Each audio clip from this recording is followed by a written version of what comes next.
Ladies and gentlemen, the all-new Ford GT. Absolute little beauty. That brings a place to my heart. I love a little bit of a motor like that. So anyway, now for the first question, Raj. How on earth did you keep this secret before the unveiling in Detroit?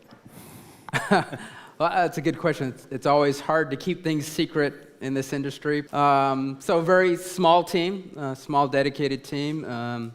We actually kept this out of even our mainstream studios. We had a studio down in the basement of our product development center in Dearborn. A lot of our suppliers were either sworn to secrecy or actually didn't know what project they were working on, or some didn't even know they were working with Ford on a project. And so very small group, and took it to our board of directors to approve the project, and then fortunately we were able to keep it a secret until that surprise in Detroit, so it worked out pretty well. So let's talk design. It's a stunning looking car, obviously, but what were the biggest challenges, and is this design completely final as we see it? So, you know, the team was, they set out to make sure that the design definitely was recognizable as a Ford GT, no doubt about it, and I believe we've achieved that. But also, and more importantly, was that everything that we did had to be functional.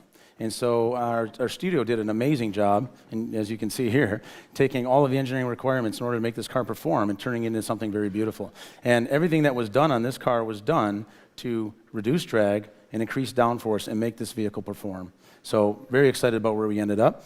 Now, as far as how accurate it is, also proud to say that when we revealed it in Detroit and surprised everybody, we didn't show a concept car. What you see sitting behind you is every bit of 95% or more accurate, and that will be the car that goes into production. We're finalizing some engineering detail right now, but that is the car. Yeah. Dave, you mentioned efficiency and lightweight. What's the target weight for the car, and how does that compare with cars in the same bracket? We're not going to talk specifics on weight, but as Raj said, this car is all about getting the appropriate power-to-weight ratio, and we know that we're going to have a very competitive power-to-weight ratio with the car. High use of carbon fiber, as I've mentioned. It's got a tub that is carbon fiber, and then even the seats are integrated into that tub. So no motors, no tracks, all that's been removed. We actually take the steering wheel and the pedals and bring it to the driver. And then all of the panels that you see, the exterior panels here, they're all carbon fiber as well. There's a high use of aluminum. So this really is cutting-edge technology to achieve that very competitive power-to-weight ratio. And now, we've got another vehicle still under wraps, so I think it's time we took a closer look at this.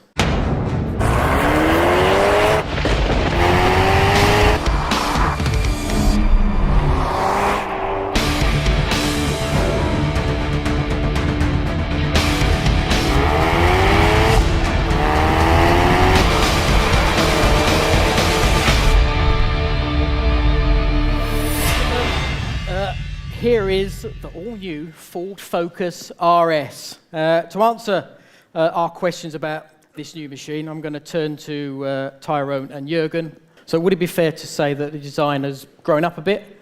No more flared wheel arches or bright colors? Yeah, I mean, you can say it's a bit more mature and sophisticated design, maybe a bit less extreme. But it's still, I mean, if you look at the car, it is still a very powerful, a very muscular character, designed around functional requirements like cooling and aerodynamics. And also the selected choice of colors we offer to our customers reflects the sophisticated character of the car. But much more important, this IS will be much more exhilarating and a fun-to-drive car. Right. The previous Focus RS was a fairly hardcore driver's car with a firm ride and pretty intense character. Will the new car be the same? Well, yes and no. I mean, make no mistake, this will be just as hardcore in a driver's car, but that's where technology actually helps us. We have what we call modes, several modes in this car, ranging from normal to track and even drift, which we'll talk about in a moment.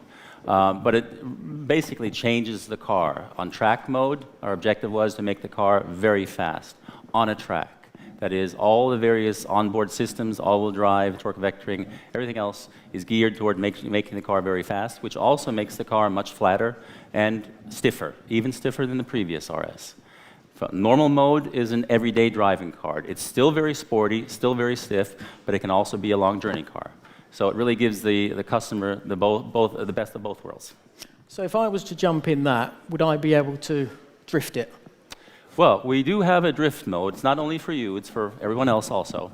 And it does allow the customer to do controlled oversteer maneuvers. And I can tell you from personal experience, it is a blast. It's just a little bit expensive on tires, though.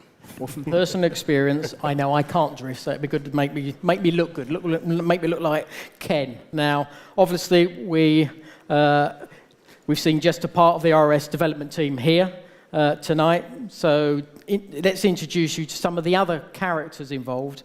Let's take a look at this short film. Told over a series of films, this is the inside story of the new Ford Focus RS. The RS is top of the pyramid. From the searing heat of Arizona to the icy wastes of the Arctic, and from the design studio to the crash lab. Bang, car's crashed. We'll show you what it takes to transform the Focus into an all-wheel drive performance machine. Our documentary crew brings you the intimate story of the rebirth of an icon. Being in this car around a very fun test track is amazing.